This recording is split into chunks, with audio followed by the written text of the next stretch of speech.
Welcome to True Drama Stories, your home for captivating tales of real-life inspired drama. Sit back, relax, and let's dive into today's story.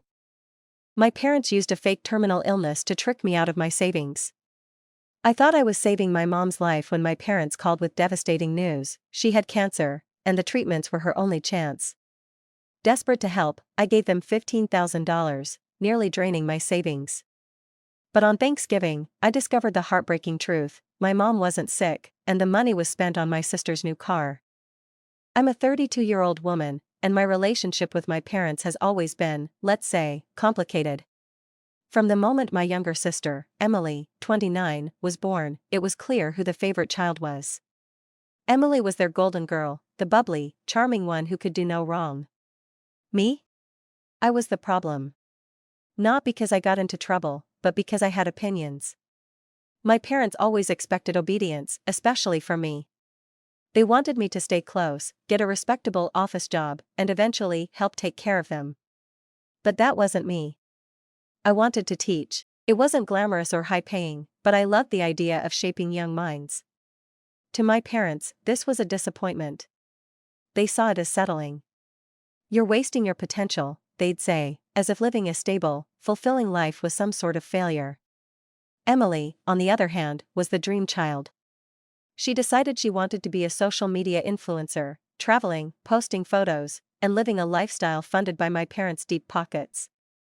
They practically threw money at her. Her designer outfits, weekend trips, even the fancy camera equipment she needed for her career, all paid for by them. I'm not sure Emily ever heard the word no in her life. Meanwhile, I was expected to figure things out on my own. When I moved to a different city to start my teaching job, I didn't even get a send-off. "You're the one who's choosing to leave," my dad said flatly. So I left. I threw myself into my work, built a life with my husband, Mark, and stopped looking back. For years, the only time I'd hear from my parents was when they needed something: a birthday gift for Emily they couldn't quite afford, help troubleshooting their new computer. Never a call to ask how I was doing or to congratulate me on my milestones. It was always about them or Emily. That's why, when my dad called me 2 months ago, his voice trembling with emotion, I was completely unprepared for what he was about to say. 2 months ago, my phone rang unexpectedly on a Thursday evening. Seeing my dad's name on the screen gave me pause. My parents rarely called. In fact, we typically only exchanged obligatory birthday wishes or a brief, strained phone call at Christmas. My stomach knotted as I answered, wondering what could be so urgent. "Hi, Dad. Everything okay?" I asked, my voice wary. There was a long, shaky pause before he spoke. "It's your mom," he said, his voice thick with emotion. She's really sick." I froze. "Sick? What do you mean? What's going on?" He launched into an explanation, his words spilling out in a rush. "It's cancer. Advanced stage. The doctors found it during a routine scan, but they're hopeful. They've got a treatment plan, a really aggressive one, but it's expensive. It could cure her, though. They said there's a chance." His voice cracked on the last word, and I could hear him trying to hold back tears. My heart sank. I didn't know what to say. Despite everything, despite the distance and the history, this was my mother. The thought of her suffering was unbearable. "What kind of treatment?" I asked, trying to steady my voice. "They're recommending chemo and some new targeted therapy," he said, quickly pivoting to sound optimistic. "The doctor said this could save her life, but we're in a tough spot financially. We've used so much of our savings helping Emily get back on her feet. We're short," and he trailed off, letting the silence hang heavy. I already knew where this was going. "How much do you need?" I asked, my voice barely above a whisper. $15,000, he said after a long pause. "I know it's a lot, but it would give her the best shot. I wouldn't ask if it wasn't life or death." $15,000. I felt like the wind had been knocked out of me. That was nearly all the money Mark and I had saved for a down payment on a bigger house. We weren't struggling, but we weren't rolling in cash either. Still, what choice did I have? I couldn't just sit by and do nothing. "I'll talk to Mark," I said finally, my stomach churning. When I told Mark later that night, he was hesitant. "Are you sure they're being honest with you?" he asked, his brow furrowed. "It's my mom," I said, though even as I said the words, I could hear the doubt creeping into my own voice. Still, we agreed to help. I wired the money the next morning. The gratitude that followed was overwhelming. My dad called me every day for a week, his voice overflowing with relief and thanks. "You've given us hope," he said over and over. "Your mom's so proud of you. She keeps saying how lucky we are to have you." I even arranged a video call with my mom. She looked pale, lying back on the couch with a blanket over her legs. An oxygen machine hummed softly in the background. "Oh, sweetheart," she said, her voice weak but warm. "I don't know how to thank you. You're giving me a chance to fight this." Emily popped into the frame, teary-eyed but perfectly composed. "She's been so strong," she said, placing a hand on Mom's shoulder. "We couldn't do this without you." It was emotional, and for a moment, I felt like maybe I'd finally done something right by my family. But then the cracks started to show. Thanksgiving was supposed to be different this year. For the first time in ages, I'd convinced myself that my family might come together. I'd been cautiously optimistic when my parents called weeks ago to say they couldn't host. "Your mom's just too weak to handle it this year," Dad explained, his voice low and somber. "She's been so tired from the treatments." I immediately stepped in. "Don't worry about it. I'll host. You just need to show up." My mom sounded hesitant at first, but then her voice cracked with emotion. "That's so sweet of you, honey. Maybe this will bring the family closer." That hope, that tiny sliver of hope, was what drove me to go all out. I cleaned every corner of the house, planned the menu down to the last side dish, and even bought a new centerpiece for the table. I even dared to look forward to seeing Emily again, despite everything. Maybe, just maybe, we could heal some of the old wounds. Liam, my 5-year-old, was the most excited. He made little turkey-shaped name cards for everyone, chattering nonstop about playing with his cousins. "Will Grandma sit next to me?" he asked, beaming. She promised. Thanksgiving morning was a blur of cooking, decorating, and last-minute prep. The house smelled amazing: roasting turkey, warm pumpkin pie, and fresh-baked rolls. Everything was ready, and the table looked like something out of a magazine. But by noon, something felt off. No one had confirmed what time they'd arrive. I'd texted my parents, Emily, and the rest of the family, but no one had replied. My dad finally called at 1 p.m. "Hey, Dad," I answered quickly, relief flooding me. "What time will you all be here?" There was a long pause. Then he sighed. "We're not coming. Your mom's not feeling well. She's just so exhausted, sweetie.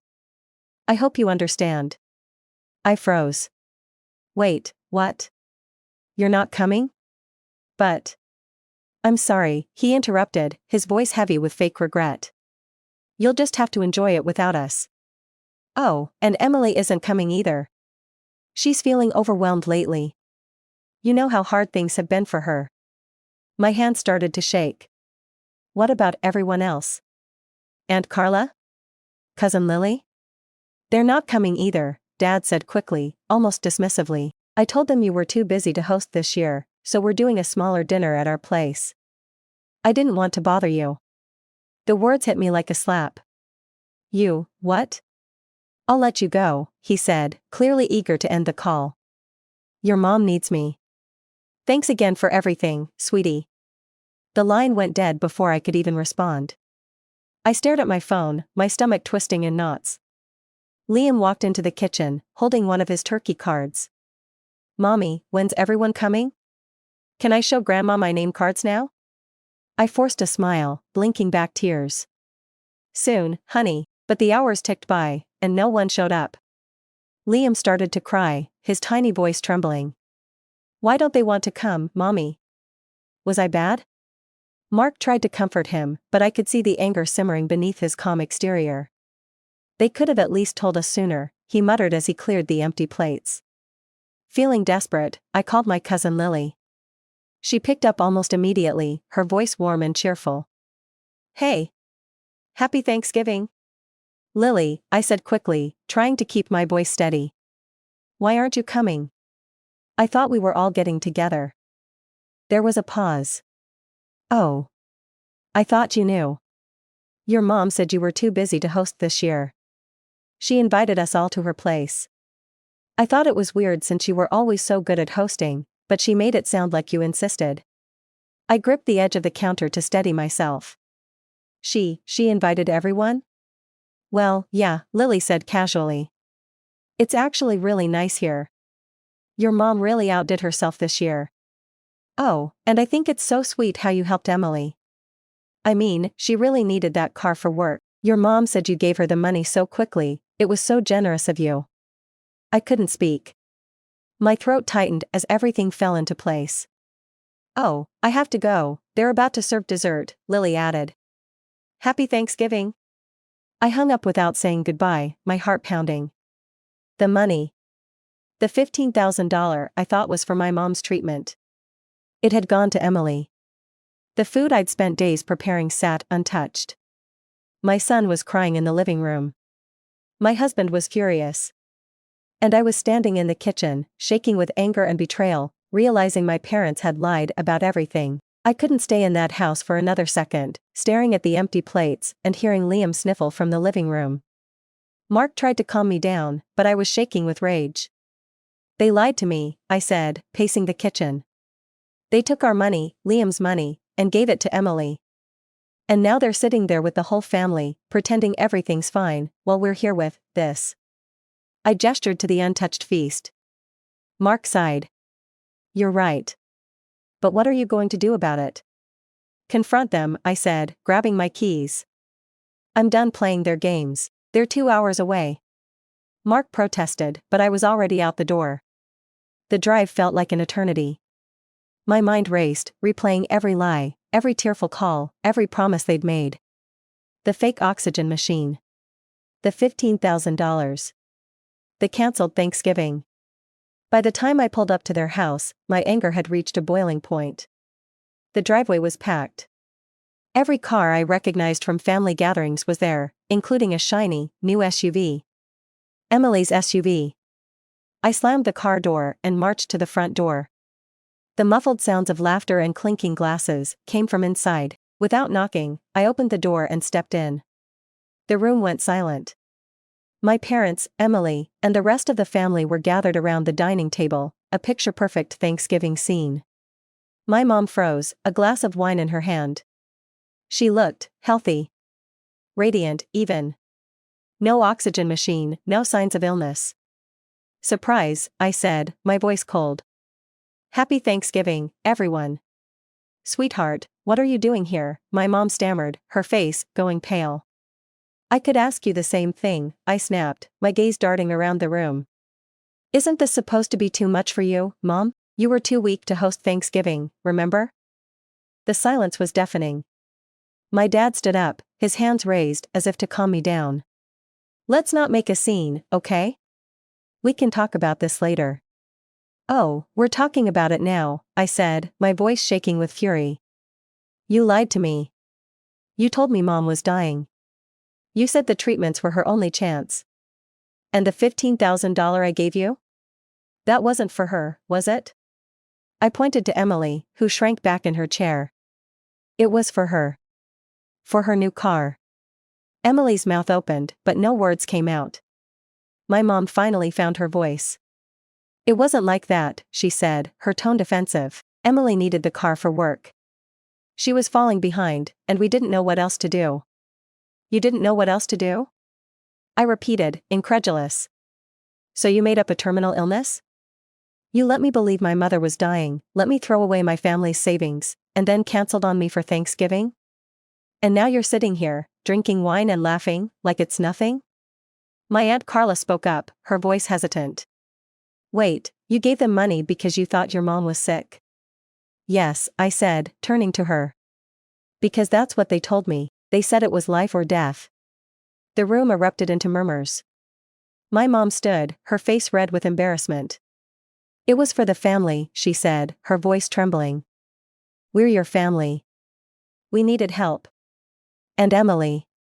Stop, I interrupted. Don't you dare justify this. You manipulated me. You lied to me. And you made me look like a fool. My dad stepped forward, his voice pleading. We were desperate. We didn't want Emily to lose her apartment. You've always had it together, but she needed us. And what about what I needed? I shot back. What about my family? My son spent the entire day waiting for you, crying because his grandparents didn't show up. We had a table full of food, and you left us sitting there, alone, so you could host your own dinner and save face. Do you even care about what you've done to me? Emily finally spoke, her voice sharp. You're being dramatic. It's not like you can't afford it. You're just mad because you don't get all the attention anymore. That was the final straw. I laughed bitterly, shaking my head. You know what? I'm done. Done with the lies, done with the manipulation, and done with this family. I turned to the rest of them, who sat in stunned silence. Enjoy the dinner. I hope it was worth it. My mom called after me, her voice shrill. Don't you dare walk out on us. But I was already at the door. Watch me. I drove home in silence, tears streaming down my face. When I walked through the door, Mark was sitting on the couch, holding Liam. He looked up, his eyes full of questions, but I just shook my head. They're done, I said quietly. They're out of our lives for good. Mark hugged me, and Liam wrapped his arms around my leg. As I sat with them, the weight of what I'd lost, and what I'd gained, settled over me. I had my real family, the one that mattered. And as painful as it was, I knew I'd made the right choice. Now, I'm wondering, was I wrong to cut them off completely? Should I have handled this differently? People, I really need your judgment. Update. Hi, everyone. I didn't expect my original post to blow up like it did. Thank you so much for all your support, advice, and even the tough love. I've been overwhelmed, in a good way, reading your comments, and it's been a huge help during such a difficult time. A lot of you asked what happened after Thanksgiving, so here's the update. After I left my parents' house that night, I hoped it would be the end of it. But of course, they couldn't just let it go. Over the past 2 weeks, my mom, dad, and Emily have been relentless. My mom's messages swing between guilt-tripping and outrage. One moment, she's playing the victim, I can't believe you humiliated me like that in front of everyone. The next, she's trying to justify her lies, we had no other choice. Emily needed help, and we knew you'd never say yes otherwise. Emily's been worse. She's taken to blasting me on social media, calling me selfish, greedy, and jealous of her success. She conveniently leaves out the part where my selfishness involved giving her $15,000 for her new car, the same car parked proudly in their driveway on Thanksgiving. As for the extended family, reactions are mixed. Some are horrified by what my parents did. My Aunt Carla even called to apologize for attending their dinner, saying she had no idea they lied about my mom being sick. Others, especially my parents' closest supporters, are defending them, claiming I'm heartless for cutting them off after all they've done for me. I'd blocked the worst offenders, but the messages have taken a toll. Many of you asked if I could get the money back. I spoke to a lawyer, but since I gave it willingly, even under false pretenses, my chances aren't great. I'd need to prove they intentionally deceived me, and honestly, I don't have the energy for a legal battle right now. Mark's been incredible through all of this. He keeps reminding me that the money doesn't define us, and that we'll rebuild our savings for a house. I know he's right, but it's still hard to let go of the anger. This has been the hardest part. Liam doesn't understand why his grandparents aren't around anymore. He keeps asking if they're mad at him or if he did something wrong. It's heartbreaking. We've tried to explain gently, saying, sometimes grown-ups make bad choices, and we need to protect our family from those choices. It's not perfect, but it's the best we can do for now. I've officially cut contact with my parents, Emily, and anyone else who sided with them. Blocking them felt both freeing and terrifying. A part of me still feels guilty. It's hard to fully let go of that, but they're my family mindset. But then I remember what they did, and it gets a little easier. On a brighter note, some relatives, like Aunt Carla, have stepped up. They're planning a second Thanksgiving just for us, and it feels good to know not everyone is on their side. Liam's excited to see his cousins, and I'm hopeful this will be a step toward building healthier family connections. I still can't believe how far my parents went, pretending my mom was dying, canceling Thanksgiving behind my back, and manipulating me into giving away our savings. It's going to take a long time to process all of this. For now, I'm focusing on Mark, Liam, and our future, but I have to ask, has anyone else ever had to cut off toxic family members like this? How did you deal with the guilt and the fallout? Let me know in the comments, I'd really appreciate your advice. Hey, did you love this story? Subscribe and turn on notifications for more.